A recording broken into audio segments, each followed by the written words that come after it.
Halo, Assalamualaikum. Waalaikumsalam warahmatullahi wabarakatuh. Masya Allah. Boleh Pak dikenalkan namanya biar teman-teman tahu? Boleh, nama saya Akbar Kuspriyadi. Eh, Akbar Kuspriyadi dari Bandung. dari mana? Dari Bandung, Tinggal di Bandung sekarang ya? Jawa Barat. Oke. Ya, Tapi panggilan akrabnya siapa? Boleh tahu? panggilan akrab teman-teman manggil saya Akbar. Kalau saya kebetulan karena saya sendiri kebetulan tadinya kan fokus di Grab ya selama sekian selama 2 tahun ya di Grab Car. Sebetulnya sebelumnya saya pernah belajar akupuntur dan Reiki. Saya pernah belajar. Nah, kebetulan di Reiki itu posisi saya kebetulan semacam instruktur. Jadi semacam orang-orang manggil saya Ki Akbar biasa. Oh, oke. Oke, Pak. Kalau saya manggilnya siapa ya? Pak Akbar aja ya. Oke, Pak Akbar. Tadi sempat saya baca WA dari Pak Akbar menceritakan tentang kisah keajaiban salawat, dan itu sudah dimuat di mana, di online mana ya? Mungkin apa ya? Kayak blog Pak Akbar sendiri ya? Kebetulan ada beberapa media yang mewawancara ketika itu. Oh begitu. Jadi kalau mau dicari, ya cari di Google itu ada. Saya punya Facebook. Saya pernah menceritakan sedikit pengalaman saya di Facebook. Tapi dulu beberapa media pernah ada yang mewawancara waktu itu. Saya Kok bisa media tahu Bapak punya pengalaman apa gitu? Itu awalnya dari mana? Jadi ceritanya kan saya kebetulan ada yang melahirkan di dalam mobil itu kan. Dan ada yang melahirkan di dalam mobil. Setelah itu pihak Grab pusat tiba-tiba menelpon saya. Oh begitu. Nah, kemudian kemungkinan Grab pusat lah yang mulai menyebarluaskan berita ini ke media, kemungkinan itu. Oke, saya mau mau tanya-tanya dari awal sekali. Bapak awal mula sekali tahu dan mengerti dengan amal-amal salawat ini sudah berapa lama, sejak kapan, dan dari mana ilmunya gitu? Sebetulnya saya dulu mengenal salawat itu waktu zaman kuliah. Oh gitu, sekitar tahun berapa itu Pak? Itu sekitar tahun 2013. Oke, itu dari mana mengenalnya awal pertama sekali? Habib Ayyub Assegaf. Langsung ketemu atau bagaimana? Ketemu. Saya sering ke rumah beliau. Kemudian sebelum meninggal, 1 minggu sebelum meninggal, beliau mewasiatkan banyak-banyak baca sholawat. Oh iya. Saya kan curhat itu, Bib, saya ini susah jodoh. Oh, waktu itu belum menikah ya? Ya, saya sudah berkali pendekatan dengan perempuan, gagal lagi. Ada kasus orang tuanya lah, ada direbut sama teman, saya bilang. Selalu gagal, saya bilang. Kata Habib, banyak baca sholawat, segala urusan sholawat. Nah, waktu itu boleh tahu Habib mengajarkan salawat apa? Lafaznya seperti apa? Sebetulnya salawatnya Allahumma sholli ala Muhammad wa ala ali Muhammad, atau Allahumma sholli ala Muhammad sallallahu ala Muhammad wa ali. Oh gitu ya. Terus ketika itu Mas Akbar langsung ngamalkan atau mungkin masih malas-malasan atau gimana? Nah itu masih malas-malasan. Sampai dapat jodoh, rajin ketika itu 1.000 sehari. Ya itu setelah awal mula ketemu sama Habib itu, kemudian menikah itu berapa lama jenjang waktunya? Jenjang waktunya nggak lama ya, setahun kalau nggak salah. Oh, setahun. Atau kurang. Oh gitu. Kurang. Jadi memang sebelumnya dapat mimpi. Sebelumnya dapat mimpi. Mimpinya gimana? Sebelumnya dapat mimpi. Jadi mimpinya ini ada burung yang terbangnya nggak tinggi terbangnya, tapi pendek terbangnya, semacam loncat burungnya aku tangkap, saya tangkap. Oh gitu. Terus udah gitu saya cerita ke teman saya, saya mimpi nangkap burungnya bagus, wah kamu bakal nikah, kata teman saya. Kemudian saya mimpi lagi, mimpinya saya dapat kait kainnya ini berupa kain. Kalau kata teman, kain itu simbol pakaian. Kalau pakaian, jadi itu masih berupa kain, artinya masih bahan katanya. Perempuan itu masih bahan. Dan memang isi saya ketika itu sholatnya masih agak belang betong. Oh gitu. Kemudian masih belum pakai jilbab. Jadi setelah pakai jilbabnya justru mau setelah nikah gitu, seperti itu. Oh gitu. Terus kurang lebihnya sholatnya pun saya. Ketemunya itu banyak, ada yang memperkenalkan atau bagaimana? Ketemu jodohnya? Ketemunya dari teman sih. Oh gitu. Ada yang mengenalkan? Teman saya kebetulan sedang apa namanya? Sebelumnya teman saya ini sempat apa namanya? Berkenalan dengan istri saya. Kemudian sempat hampir ada komitmen gitu dengan istri saya. Tapi karena dia ketemu dengan mantan pacarnya zaman SMA, akhirnya dia milih mantan pacarnya karena sudah ada komitmen dengan ayah mantan pacarnya sebelum meninggal. Jadi teman saya bilang, ini kasihan ini sama ente aja terusin. Tapi jangan bilang teman gitu, ceritanya itulah. Jangan bilang ente, jangan bilang teman aneh katanya. Oh begitu. Ini nomornya. Jadi Nah, seperti itu. kemudian saya mau tahu juga Pak Akbar, biasa tadi kan banyak kisah-kisah kejadian salawat yang memang diceritakan lewat tulisan itu ya. Itu Pak Akbar biasanya mengalami kisah-kisah yang unik atau kisah-kisah kejadian salawat itu memang ketika Bapak Akbar mengalami ada masalah baru bersalawat, atau memang sudah istiqomah setiap hari walaupun tidak ada masalah?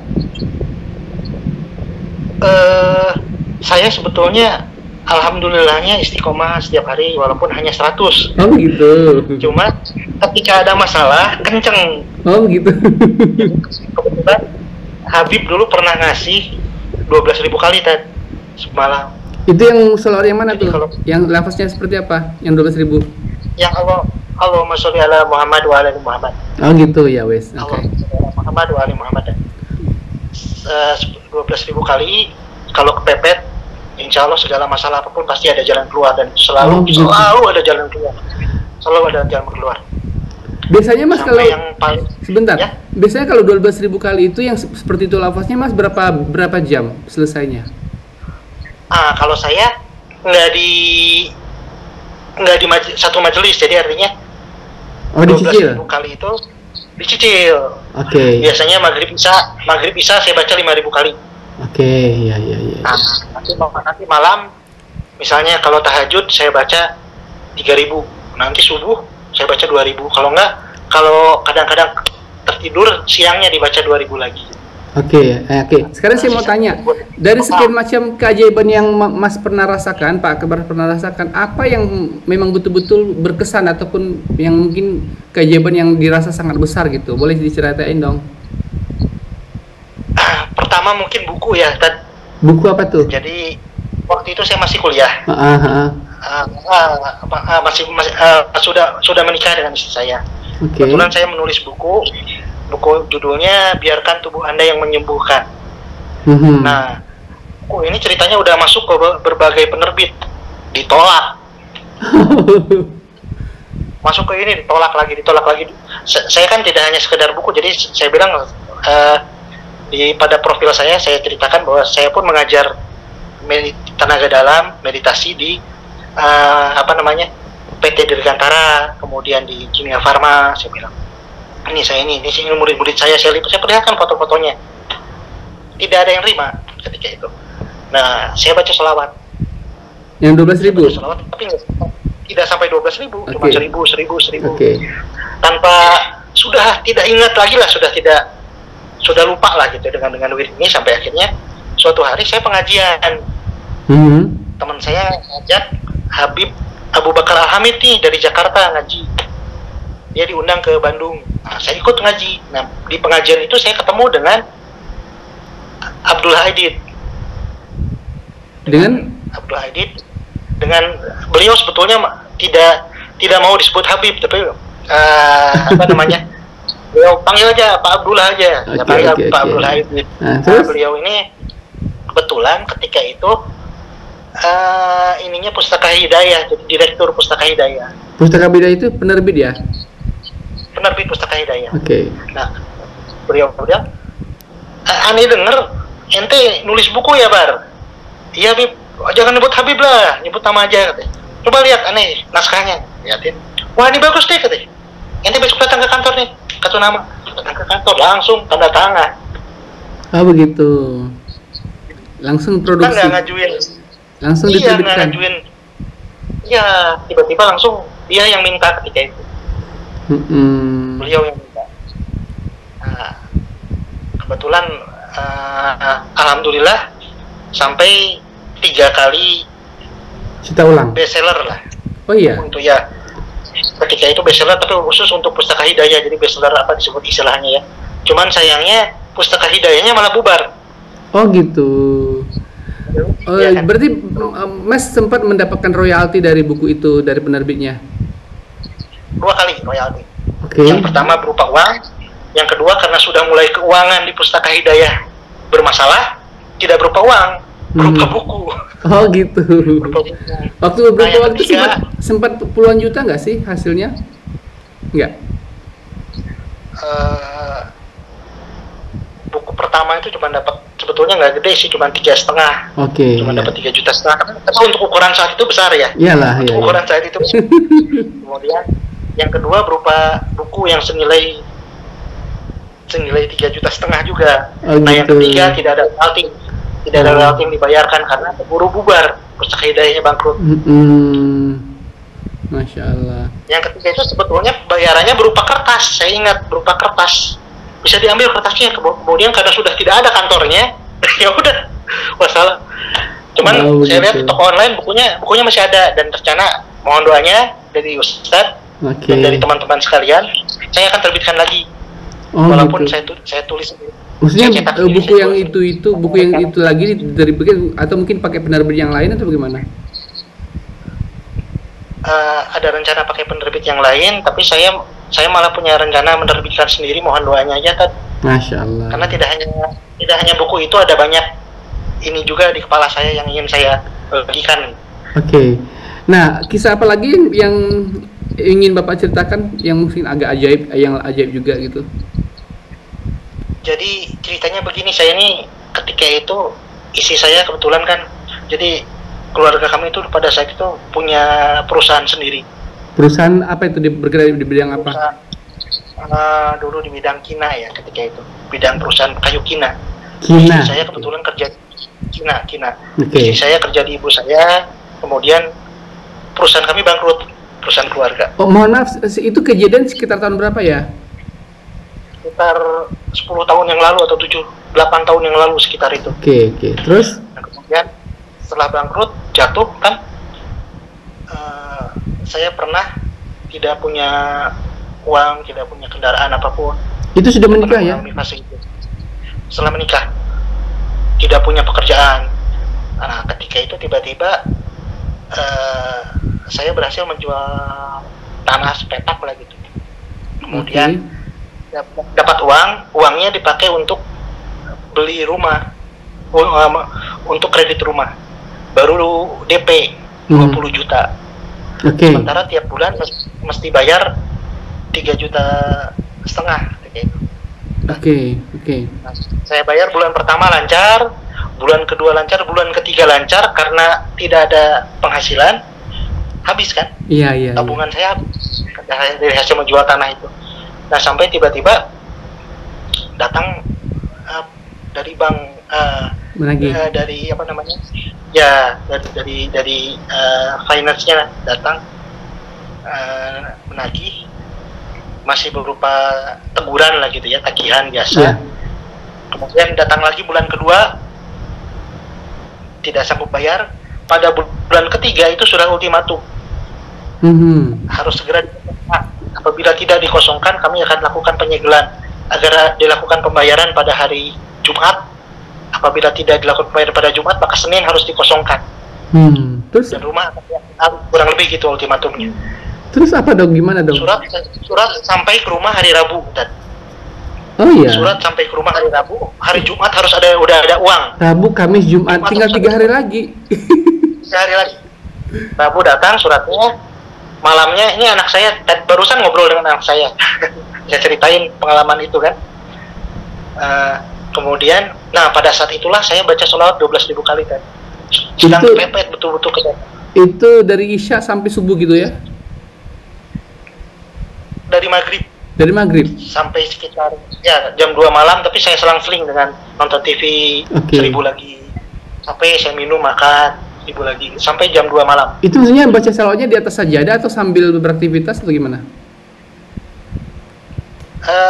Sambil beraktivitas. Jadi dia menghadap kiblat ketika sedang membaca 1000 menghadap kiblat. Setelah itu makan misalnya. Oh gitu. Saya tinggalkan dapur ya. Kemudian saya menghadap kiblat, tapi saya baca selawat lagi 1000 kali sampai 12.000. Nah, oke. Terus setelah itu? Nah, kemudian saya kebetulan sambil pasang iklan di dulu namanya bukan Toko Bagus, dulu namanya Toko Bagus. Iya, di internet. Ya, dulu namanya Toko Bagus. Saya pasang iklan di Toko Bagus. Nah, kemudian teman saya bilang, kan saya teleponan teman. Saya bilang, saya pasang iklan Toko Bagus, jual rumah tuh susah katanya. Tidak semudah jual kacang goreng. Iya. Kalau kacang goreng sekarang dipasarkan langsung laku. Kalau jual rumah saya setahun katanya. Setahun tuh belum ada yang nawar. Iya. Saya bilang ya udahlah, nggak ada jalan lagi. Saya tawarkan rumah saya. Saya tawarkan. Ya, sebentar. Bapak waktu itu merasa percaya diri menjual rumah itu, kenapa kok yakin banget gitu? Mungkin karena sudah sangat yakin dengan amal salawat atau bagaimana? Justru dikatakan tidak yakin juga, artinya bukan tidak yakin dengan salawat. Artinya saya tidak yakin dengan rumah itu bakal laku. Oh gitu, tapi cuma sekedar coba-coba aja deh, gitu aja ya. Ya itu, apalagi teman saya cerita, saya aja setahun nggak laku-laku kata teman saya. Tahun ketiga baru laku katanya. Iya. Jadi jual rumah tuh nggak kayak jual kacang kata dia. Tapi ya udahlah, karena nggak ada jalan lain. Saya udah mikirin ngembaliin anak istri saya ke mertua. Oh gitu, seandainya tidak laku ya? Saya udah berpikir itu, walaupun saya bilang saya tinggal di mana, saya bilang. Oke. Kemudian saya pasang iklan. Hari Kamis pagi itu paman saya nelpon. Iya. Paman saya nelpon. Ini ada yang nanya tanah ibu saya di Sukabumi. Ayo kita lihat, ayo boleh berangkat ke Sukabumi, dijemput sama paman saya. Nah, ketika saya ke Sukabumi, ternyata tidak berhasil, tanahnya bermasalah. Tanahnya bermasalah. Nah akhirnya saya pulang lagi dari Sukabumi hari Kamis itu kan. Hari Kamis pulang, ternyata tepat pada azan asar di perbatasan dekat Bandung ya, pada Larang itu ada telepon dari istri saya. Ada apa Bun? Alhamdulillah, ayah tadi ada yang lihat-lihat rumah bapak katanya cocok. Malam ini mau kasih DP katanya. Paman saya bilang, wah hati-hati jangan percaya sama orang. Hati-hati katanya paman saya. Nah, kemudian Jumat, Kamis saya pulang saya udah nyampe pada Larang, saya teruskan perjalanannya ke Bandung. Nyampe Bandung itu sekitar tepat ketika azan maghrib. Hari Kamis berarti malam Jumat tuh kan, malam Jumat azan maghrib kan. Nah ketika itu hujan rintik-rintik. Nah tiba-tiba si bapak itu datang. Si bapak yang lihat rumah siangnya itu dia datang dengan supirnya. Oh dia datang sendiri, ketika itu pakai motor. Dia datang sendiri. Dia bilang, ayo ikut saya ke ATM, kata bapak ini. Langsung jadi, langsung oke. Langsung jadi 10 juta. Maka dia nanya, mau berapa nih tanda jadi aja ya, jangan dulu DP. Mau 10 atau 20? Dia nanya gitu. Saya bilang 10 juga cukup. saya bilang 10 juga cukup gitu. Nah setelah kemudian itu dia kasih 10 juta. Dibayar, Bapak kasih dia serah terima gitu, ke kwitansi gitu? Ya. Kemudian langsung dia pulang? Oh nggak ada kwitansi, malah nggak ada kwitansi. Enggak ya? Dia bilang ini tanda jadi ya. Udah dikasih ini gitu aja? Jadi, bukan tanda jadi. Ya kemudian dia bilang nanti minggu depan sekitar Senin atau Selasa kita janjian di notaris. Bapak berarti tukaran nomor handphone sama beliau? Iya, tukaran nomor handphone. Setelah itu gimana? Nah hari Senin kemudian Senin depan, Jumat kan saya terima uang, Kamis terima uang, Jumat saya bayarkan tunggakan ke bank 2 bulan. Oke. 3,5 juta, 3 jutanya total sekitar dengan plus denda, pokoknya sekitar 8 juta lah. Masih ada kelebihan 2 juta. Kan buat makan sehari-hari karena uang tuh udah hampir RP0. Oke. Sudah hampir rupiah. Setelah itu ketika sudah tidak ada jadi ketemu di notaris ya, sama bapak yang tadi. Nah, dia janji Senin atau Selasa ke notaris. Ternyata saya telepon tuh nggak aktif nomor HP-nya. Oh. Senin ditelepon nggak aktif, Selasa ditelepon tidak aktif, dan dia nggak, saya minta Pak telepon balik, dia nggak telepon. Oh, bapak kirim SMS gitu ke dia atau WA? Iya betul. Iya. Tapi dia udah baca Belum tapi nggak ada respon juga. Ya, waktu itu belum banyak orang yang punya WA, mungkin ya BlackBerry waktu itu. Oke. Ya, kemudian Senin Selasa dihubungi tidak aktif gitu kan, sampai akhirnya ya udahlah. Kemudian sekitar 2 minggu atau 3 minggu kemudian saya bilang ke istri, gimana nih Bun, mau kita coba iklan lagi? Ini orang ini secara hukum kita tidak ada komitmen dengan orang itu. Jadi kalau mau dijual kita kabur pun orang itu nggak akan bisa menuntut apa-apa secara hukum. Iya. Secara agama tidak ada perjanjian. Perjanjiannya di notaris, saya bilang. Tapi secara moral, saya apabila ketemu dengan orang itu ya saya janji kembalikan uang yang 5 juta, 10 juta itu dikembalikan, saya bilang. Kemudian ya udah, akhirnya dijual lagi tuh rumah. Iklan lagi di toko bagus. Oke. Uniknya 3 hari kemudian ada yang datang lagi, langsung kasih DP lagi. Waktu bapak waktu itu menjual sudah menentukan harga, jual sekian gitu. Saya jual 120, ditawar 90 juta. Padahal bapak cuma bayar 20 juta waktu itu ya. Ya, jadi untung kan? Iya. Untung kan? Iya. 3,5 juta kali, saya baru bayar 5 bulan. Iya, artinya kan kalau seandainya dia beli itu dia lagi yang akan melanjutkan kreditnya kan? Iya betul. Oke. Jadi saya dapat uang 90 juta. Nah tiba-tiba orang itu bilang, tapi 2 minggu lagi kalau nggak salah berapa lah hitungannya saya lupa. Pokoknya berapa hari lagi harus dikosongkan rumahnya. Oke, tapi bulan ini berarti bapak yang tanggung jawab bayar ya? Oke, tanggung jawab saya yang bayar, kata dia. Ya udah, pas lah itu. Nah kemudian, oh ya ada cerita lagi Tad. apa tuh? Ketika di masa 3 bulan itu, ketika mulai saya ngejual rumah, membeli rumah. Oh bukan, ketika mengajukan awal pengajuan kredit rumah, kan BI checking saya jelek ya Tad. Apa itu? BI checking. BNI? Oh, pembayarannya. Pembayaran BI checking saya jelek ya. Iya, agak. Saya jelek karena pernah bangkrut kan, istri saya juga sama kan. Oke. Nah, tapi ketika itu saya sedang tidak punya uang. Kecuali tabungan sekedarnya untuk bayar cicilan rumah dan bayar DP saja. Nah tiba-tiba ada keinginan dalam hati, ingin sholawat, ingin menyampaikan salam. Saya kangen dengan makamnya Kanjeng Nabi Muhammad. Tiba-tiba ada kangen ketika itu, karena mungkin sering baca sholawat ya, biar rumah di kredit rumah di ACC. Saya baca sholawat, tiba-tiba kangen dengan pengen ketemu Nabi.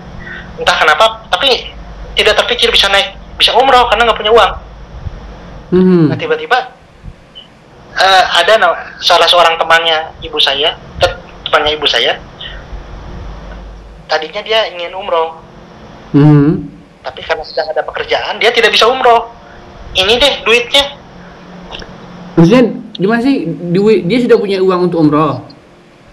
Ya, tadinya akan umroh. Udah lunas semua gitu. Sedang ada pekerjaan ke Cina. Oh gitu. Dia nyuruh saya. Oh, ganti orang aja gitu. Umroh aja. Nah, gantiin saya umroh. Saya biayain. Datang deh ke makamnya Kanjeng Nabi ketika itu. Masya Allah. Bisa melepas rindu ketika itu. Nah, sebentar. Akhirnya singkat cerita. Oke, itu mau dan ini. Oke. Sebentar ya. Oke. Wallahi ini saya masih ingat ketika itu di depan Ka'bah. Saya bilang, Bun, ke istri saya, ini multazam.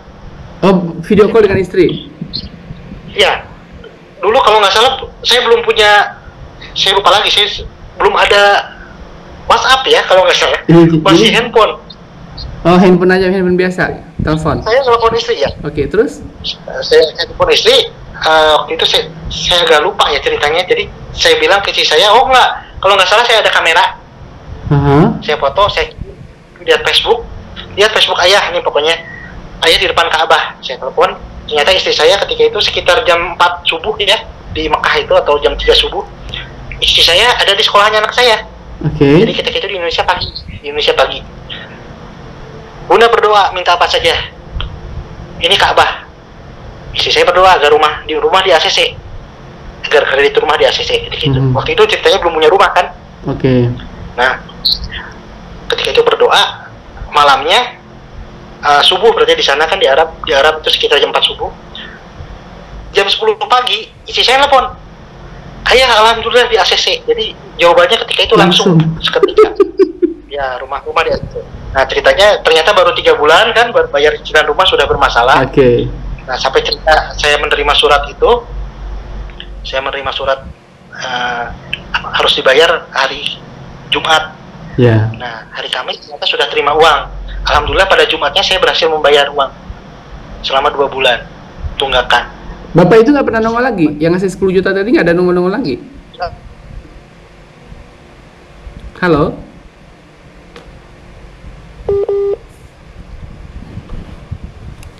Bentar nih kon.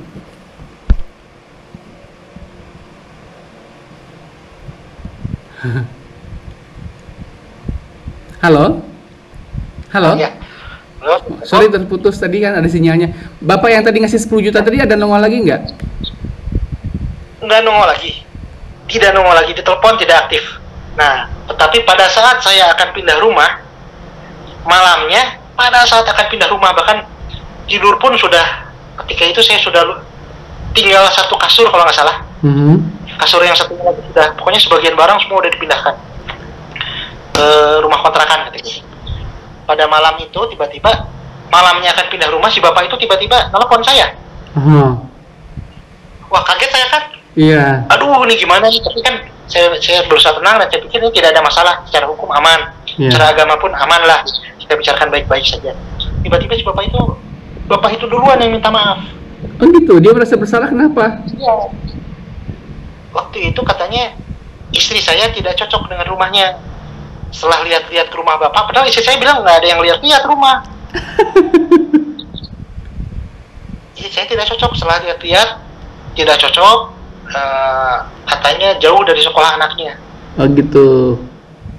Jadi mohon maaf Pak, mohon maaf. Istri saya akhirnya membeli rumah di tempat lain. Saya mohon maaf, uang yang 10 juta itu sebagai kompensasi mengganti. Jadi diikhlaskan saja. Bapak lah. Iya. Itu mohon maaf saya. Oh, harusnya saya yang minta maaf, saya bilang dalam hati ya. Ya udah katanya, itu rezeki buat keluarga bapak, ya udah. Di total dapat 100 juta ketika itu. Nah, itu salah satu keajaiban sholawat yang nggak pernah bisa dilupakan. Masya Allah. Nah, yang keduanya adalah, nah ceritanya saya kan ketika itu mengontrak rumah. Udah pindah dari rumah yang tadi tuh? Ya, 100 juta itu saya pakai untuk mengontrak rumah. Sebagian kan untuk usaha telur, bayar utang lah. Bayar utang, membeli mobil operasional, harus punya mobil lah saya bilang buat operasional. Ketika itu saya sempat dagang ayam goreng dan ayam bakar. Kemudian kurang begitu laku. Nah, saya sambil iseng-iseng jualan telur dengan modal 3 juta rupiah. Jualnya di rumah? Ternyata telurnya malah laku. Jualannya keliling ke warung-warung, ke tukang nasi goreng, tukang martabak, ke warung sayur, grosir. Ternyata laku. Permintaan banyak. Tapi karena modal cuma 3 juta, terbatas gitu kan. Saya pagi-pagi tuh harus mengambil telur sekitar 4 ikat lah. 4 ikat telur. Itu langsung habis? 8 ikat. Pagi saya ambil, kadang-kadang 4 ikat kan. Nah, siang saya ambil lagi ke gudang. Sore saya ambil lagi. Tiap hari seperti jadi 3 kali belanja? 3 tiap hari. 3 kali belanja. Modal tidak ada. Oke. Karena beberapa warung dan tukang nasi goreng pun ada yang minta pembayaran 2 hari lah. Dia bilang, saya minta 2 hari ya, saya bayar setengahnya aja DP, nah, gitu, seperti itu. Dengan modal pas-pasan, seperti itulah tiap hari. Saya capek kantor. Pagi antar barang, siang antar lagi, sore ambil barang antar lagi. Saya bilang, saya berdoa, ya Allah, ini saya capek kalau begini caranya. Saya bahkan sholawat pun sudah capek gitu. Jadi tahajud aja udah capek. Jadi pada malam hari itu saya bangun, saya tidak tahajud, saya hanya baca sholawat saja sampai tertidur. Sholawat paling 100 atau 1000 tidur. Nggak sempat 12.000, capek sekali. Ya Allah, saya bilang, ini saya mengajukan kredit ke beberapa bank tapi ditolak semua. Saya mengajukan kredit juga ke koperasi, ditolak, sampai rentenir. Karena sudah ini kan sudah tertutup lah. Terus? Tolong saya jalan ya Allah, saya baca sholawat. Sampai akhirnya saya bilang, ya udahlah, mungkin tidak ada jalan. Saya harus berusaha sabar, pasrah. Sudah tidak berpikir lagi apa-apa. Nah, ketika itu tiba-tiba ada yang datang nih. Ada yang menelpon saya. Awalnya. Nanti yang datang ada lagi nanti. Ada yang menelpon saya. Namanya kok nggak sebut lah namanya lah ya. Nah, tiba-tiba dia nelpon saya. Atau nggak apa-apa lah saya sebut kok Atek namanya. Dia nelpon, Pak, saya lihat Bapak ke gudang saya pagi-pagi ambil telur, siang ambil lagi, sore ambil lagi. Bapak perlu berapa? 1 ton, 2 ton? Ya boleh sih, 2 ton, tapi modalnya nggak ada kok. Modalnya nggak ada. Udah, jangan mikirin modal. You perlu berapa? Saya antar. Kayak antar. Ya paling untuk awal saya minta 1/2 ton aja. Ya udah, malam ini saya antar. Sore ini saya antar. Pembayarannya gimana? Sorenya, pembayaran 3 hari. Oh, 3 hari berikutnya. 3 hari. Nah, itu keajaiban pertama seperti itu. Jadi total telurnya yang datang ke rumah saya itu sekitar, kalau dirupiahkan itu sekitar rata-rata untuk saat itu ya sama seperti uang 7-10 juta sampai 12 juta lah. Karena harga telur kan fluktuatif kan. Nah, keajaiban berikutnya tiba-tiba ada lagi tetangga saya tiba-tiba datang. Ngapain? Saya lihat banyak telur bolak-balik nih. Saya ini punya peternakan ayam, petelur. Kalau nggak salah saya lupa lagi. Jawa Tengah kalau nggak salah. Terus dia mau ngapain? Mau nggak bantu saya jual? Oh, telur dia gitu, Bapak yang jualin. Ayam kampung atau ayam ini? Telur ayam kampung? Ayam negeri. Oh gitu, oke. Ayam negeri. Bisa dibayangkan kan, barang dari Kuatek datang, belum habis barang dari Kuatek, uangnya terkumpul, datang lagi telur dari tetangga saya. Jadi saya bisa pegang uang itu 20-30 juta per hari gitu kan. Walaupun harga telur kan fluktuatif, jadi jangan dibayangkan besar, tidak, jualan telur itu untungnya kecil.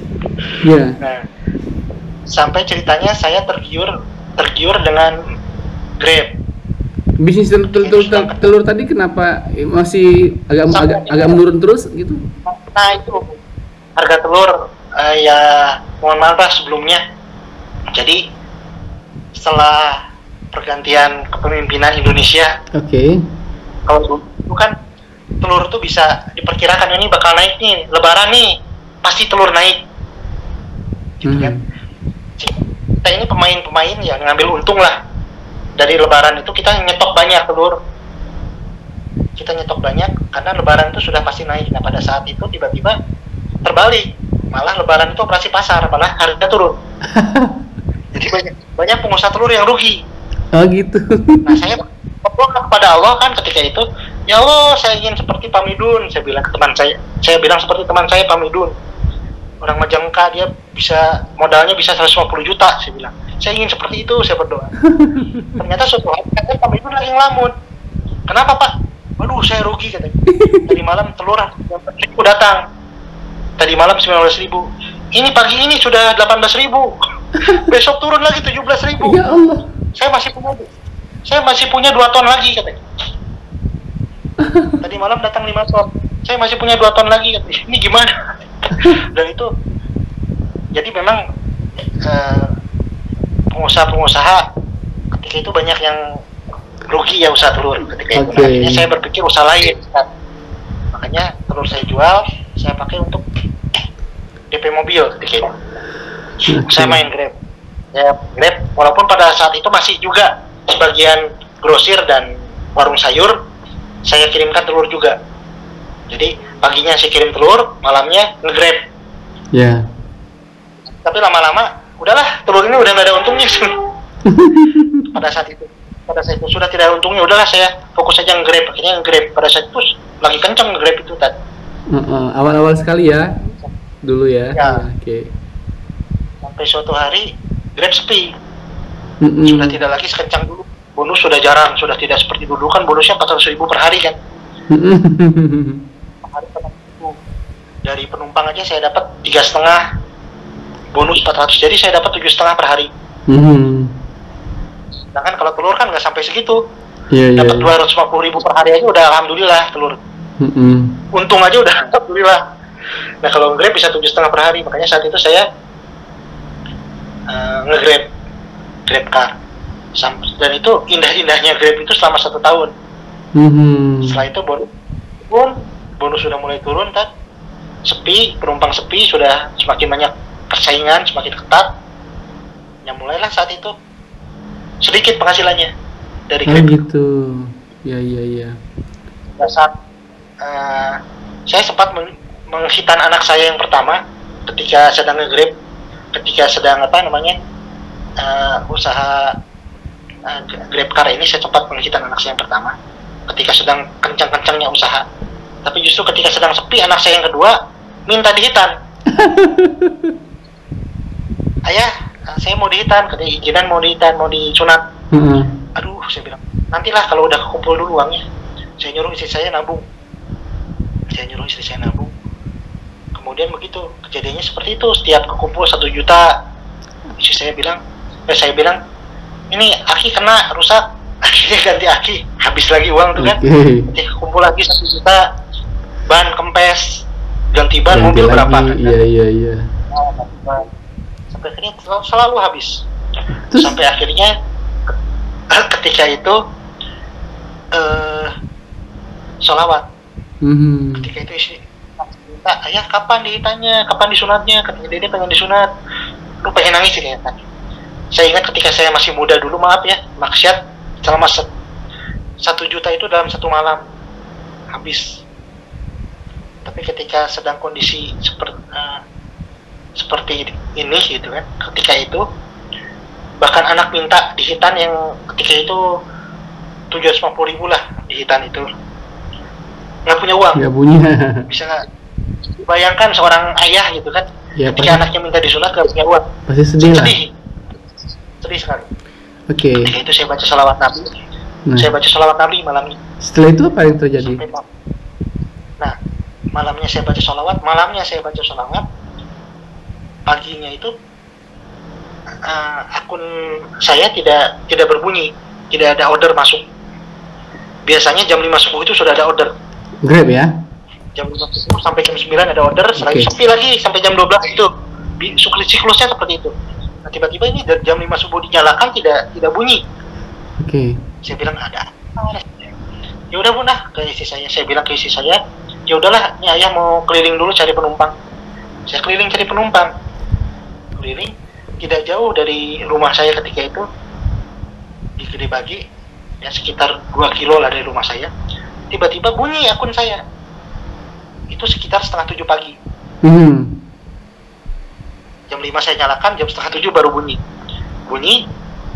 Isinya, tolong antar saya, cepetan ya Kang, cepetan. Biasanya kalau ada penumpang minta cepet, saya cancel.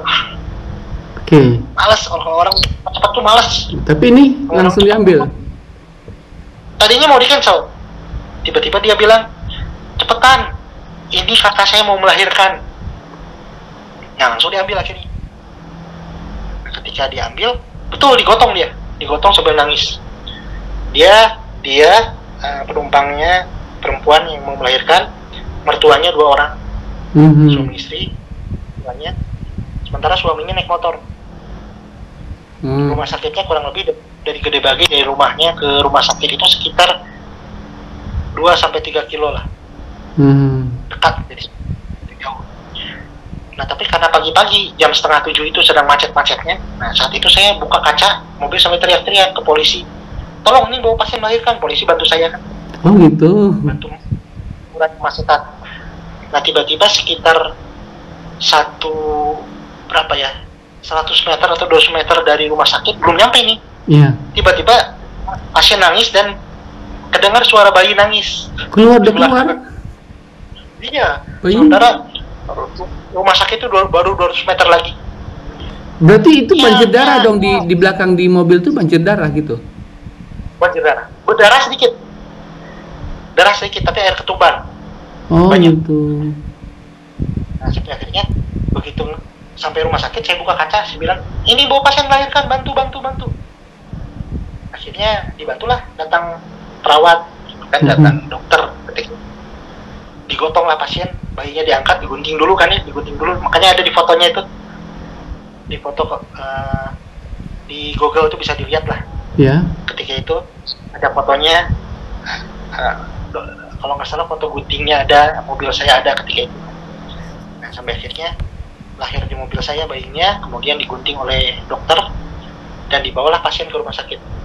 Sementara saya menunggu di mobil, saya nunggu suaminya. Ongkosnya ketika itu hanya 16.000 rupiah. Saya tunggu, tiba-tiba suaminya keluar. Saya udah siap nagih kan buat biaya salon kan. Yeah. Ini gimana nih biaya salon gitu kan? Yeah. Saya nggak bisa bekerja karena ini air ketuban, saya bilang. Yeah. Tiba-tiba suaminya bilang, aduh mohon maaf, saya ini hanya supir ojek. Ini ada 16.000 rupiah. Iya, saya nggak punya uang lagi. Bayangkan kan bagaimana saya kan? Terus gimana? Ya udah, nggak apa-apa. Selamat ya Kang. Selamat.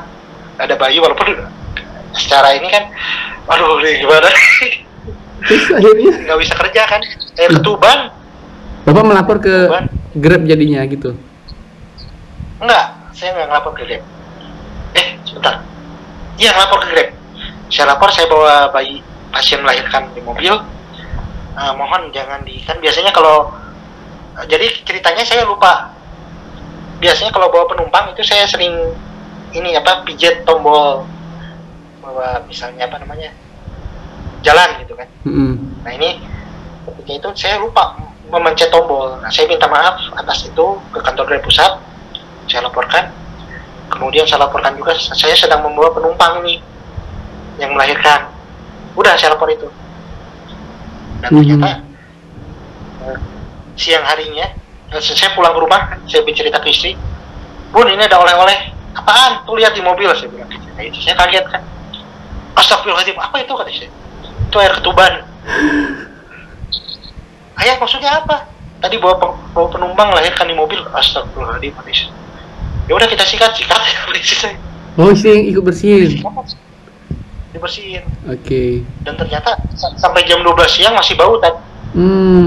Air ketubannya masih bau air ketuban. Saya sempat mengantar satu penumpang, tapi karena kondisinya masih bau, akhirnya saya udahlah libur aja dulu sampai baunya hilang. Nah pada siangnya sekitar jam 2 saya dapat telepon dari Grab pusat. Ini dari Grab pusat. "Ya ada apa?" saya bilang. Saya kaget karena kondisinya agak khawatir juga, takutnya ada di suspend atau apa. Iya. "Bapak baru membawa penumpang melahirkan ya?" "Iya betul," saya bilang.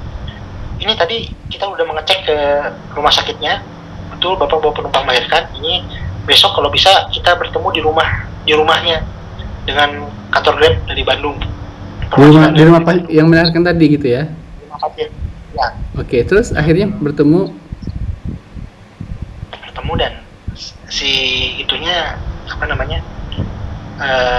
penumpangnya itu dikasih uang santunan, disebutnya iya, tapi berupa dulu namanya GrabPay. Kalau sekarang namanya, kalau sudah OVO namanya OVO. Kalau dulu GrabPay, dikasih GrabPay atau OVO senilai 50 juta rupiah. Wow, gede juga ya. Terus Bapak dapat berapa? Saya sebetulnya agak ditutup dikit lah ya, cuman saya cerita saya dapat alhamdulillah cukup, walaupun tidak sampai 50 juta sih. Iya, tapi cukup untuk Saya dapat mengkitan, cukup untuk lebih dari cukup untuk. cukup untuk jalan-jalan ke Garut, Cipanas. Anak saya kan ingin ke Cipanas yang disunat itu, yang di Hitan itu. Ini Cipanas. Tapi nggak sampai 50 juta, tapi mungkin belasan juta dapat lah ya. Ya adalah, karena pada saat itu pun jadi sering mengisi beberapa acara yang diundang oleh Grab. Masya Allah, jadi kayak testimoni gitu ya? Ya, kasih testimoni, dikasih uang sekedarnya lah. Ya cukup untuk senilai nge-Grab selama 1 hari ketika itu. Terus udah gitu banyak media yang ingin mewawancarai akhirnya. Ya, sampai dapat penghargaan, termasuk salah satu yang dapat diundang di acara penghargaan untuk mitra Grab terbaik. Dan penumpangnya pun dikasih uang lagi ketika itu. Kemudian penumpangnya pun sempat diajak makan-makan di hotel berbintang 2 kali, 2 hotel bintang Grab Bandung dan Grab Pusat ya. Masya Allah. Anak saya ikut diundang juga. Oh iya. Yang menariknya adalah pada saat anak saya yang pertama ulang tahun, jadi uangnya itu kan untuk anak saya yang kedua kan, yang di Hitan. Tapi pada saat anak saya yang pertama ulang tahun, itu bertepatan dengan diundang ke hotel bintang. Oh. Alhamdulillah kita diundang makan-makan di hotel juga. Masya Allah. Nah, pada saat anak saya ulang tahun, ini hadiahnya ini aja ya. Sampai sekarang Bapak Akbar masih di Grab atau sudah tempat yang lain? Jadi singkat cerita, Grab makin sepi setelah pandemi corona ini. Nah, sampai akhirnya cicilan mobil tidak terbayar. Sebetulnya kalau mau dipertahankan bisa aja, tapi saya bilang namanya orang, dia kan punya target juga yang karena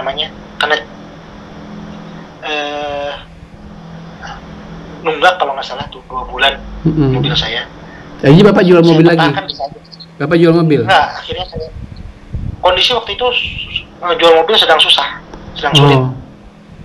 Jadi akhirnya saya lepas saja, udahlah saya kasih kuncinya ke. Saya pikir mungkin karena bisa disalawatin langsung ada lagi yang beli yang seperti yang tadi gitu. Mungkin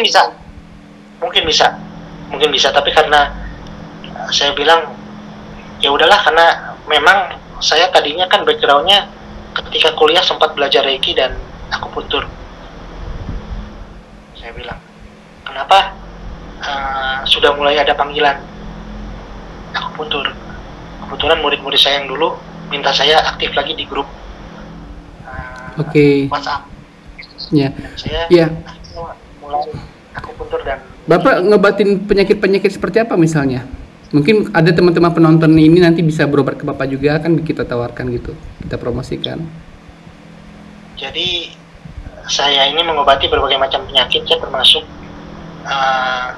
kanker stadium 1 sampai 2. Guru saya pesan, stadium 3 ke atas itu urusan Allah dengan pasien itu.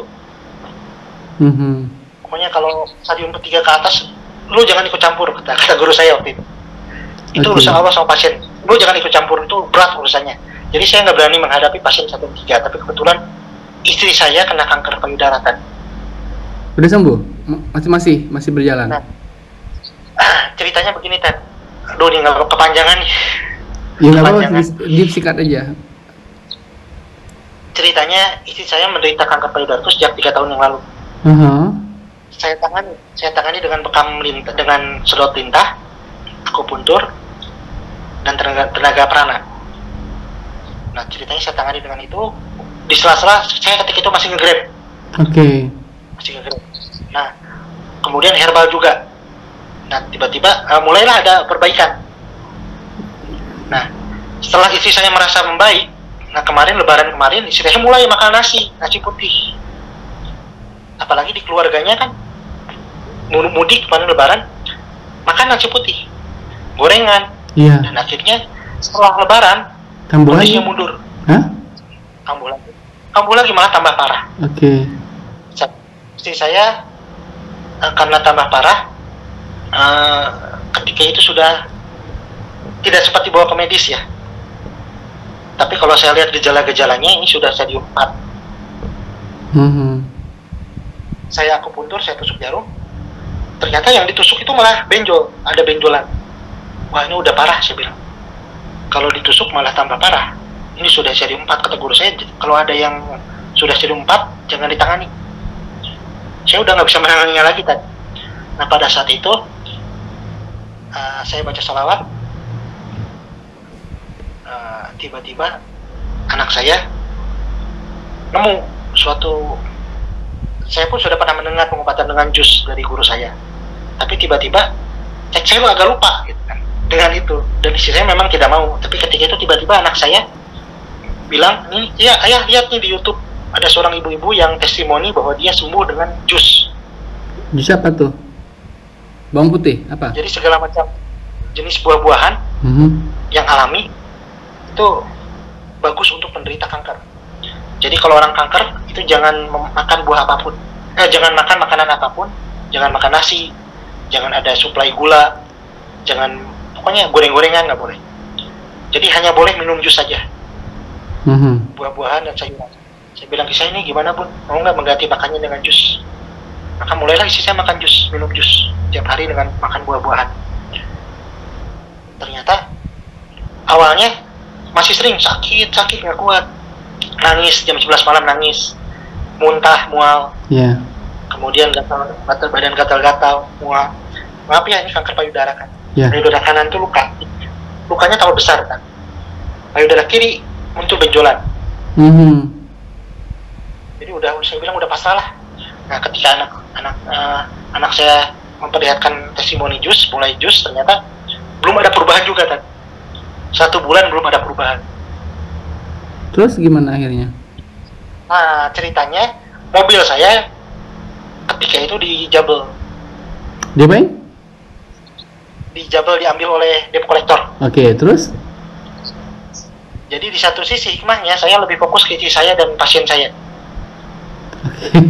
Saya tidak punya mobil, tapi hikmahnya Allah memberikan istri saya untuk diobati dan pasien saya. Jadi saya lebih fokus memberikan motivasi untuk istri, pasien-pasien saya. Dan ketika itu istri saya bilang, sakit, sabar, nanti juga sembuh. Sabar, nih lihat nih kesaksiannya di bulan kedua baru mulai ringan, saya bilang. Walaupun masih deg-degan juga. Nah, saya sarankan jus dan sambil baca salawatan. Jadi saya baca salawat 786 kali. Kalau yang pesankan guru saya seperti itu. Kalau ada yang sakit, bacakan salawat. Jumlahnya ini 786. Seperti itu. Saya bacakan salawat sejumlah itu. Saya baca doa Jausan Kabir yang nama-nama Allah itu. Ternyata alhamdulillah bulan pertama, bulan kedua mulai ringan. Nah, bulan ketiga ini sudah masuk bulan ketiga. Luka di payudara sudah mulai nutup. Benjolan di payudara kiri sudah mulai mengecil. Alhamdulillah. Masya Allah. Dan, ini hitam kan, kulitnya hitam, terbakar. Sekarang udah nggak hitam lagi. Ada si totol hitam dikit, tapi sudah mulai. Tapi ini hitam. Itu cuma diminum doang ya, nggak diolesin di bagian-bagian yang sakit ya? Nggak, minum doang dengan campur madu. Jadi manisnya madu tadi. Oke, ya. Tetapi mulai minggu-minggu lalu itu sudah mulai makan, tapi tidak makan nasi. Jadi makan makanan setiap jam 4 sore kita makan. Oke, Masya Allah. Jadi mungkin bagi teman-teman yang mungkin ingin juga berobat ke tempat Bapak, mungkin di sekitar Jawa Barat atau Bandung, boleh ya saya kasih nanti nomor WA-nya di layar ya? Boleh, nanti mungkin.